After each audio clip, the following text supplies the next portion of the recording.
शिक्षक आणि शिक्षकेतर कर्मचाऱ्यांच्या मार्च आणि एप्रिल 2026च्या वेतन संबंधित येणाऱ्या विविध अडचणींच्या अनुषंगाने एक महत्त्वाचं पत्र हे निर्गमित झालेलं आहे.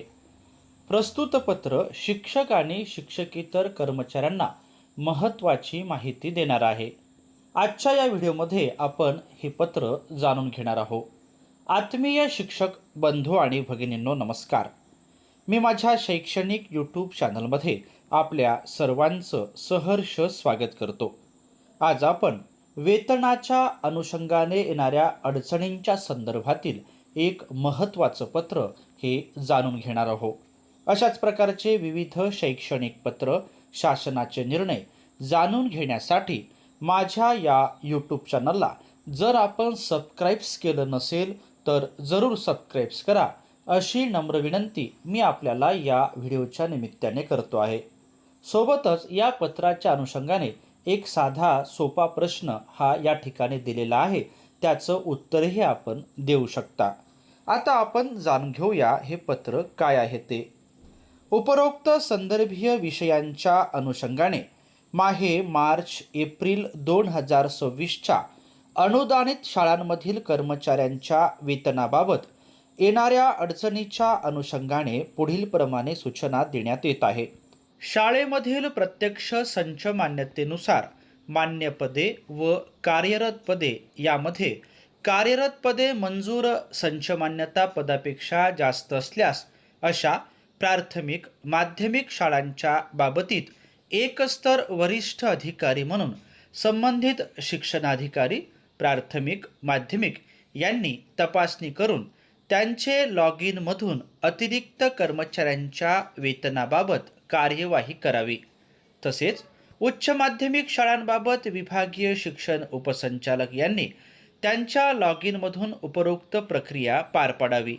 मार्च एप्रिल 2026च्या वेतनाकरिता शालार्थ प्रणालीवर ही सुविधा उपलब्ध करून देण्यात येत आहे. यापुढे सदर सुविधा उपलब्ध असणार नाही.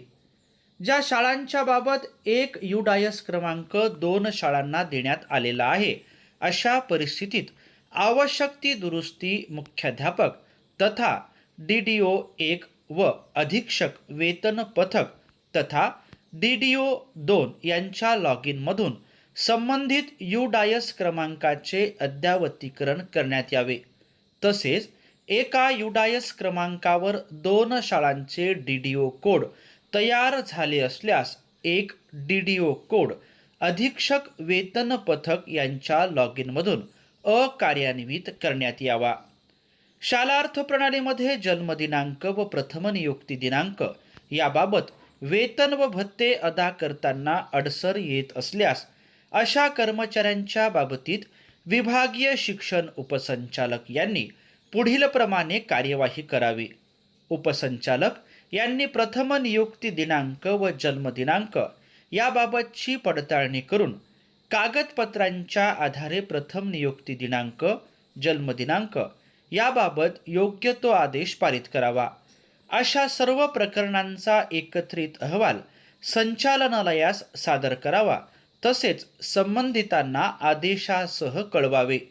उपरोक्त प्रमाणे कार्यवाही करून मार्च एप्रिल 2026 मधील नियमित वेतन अदा करण्याबाबतची कार्यवाही आपल्या स्तरावरून करण्यात यावी, असे माननीय शिक्षण संचालक माध्यमिक व उच्च माध्यमिक महाराष्ट्र राज्य पुणे यांनी या पत्राच्या माध्यमातून कळविलेलं आहे. 23/4/2026 हे एक महत्त्वाचं पत्र आहे.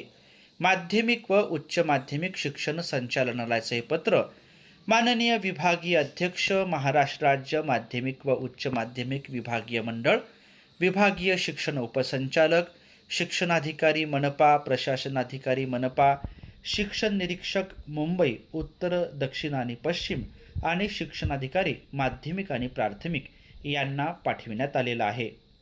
अनुदानित शाळांच्या मार्च एप्रिल 2026च्या वेतन संबंधित येणाऱ्या अडचणीच्या अनुषंगाने हे पत्र महत्त्वाची माहिती देणार आहे. प्रस्तुत पत्र आपण या ठिकाणी जाणून घेतल्याबद्दल आपल्या सर्वांचेच मनापासून धन्यवाद.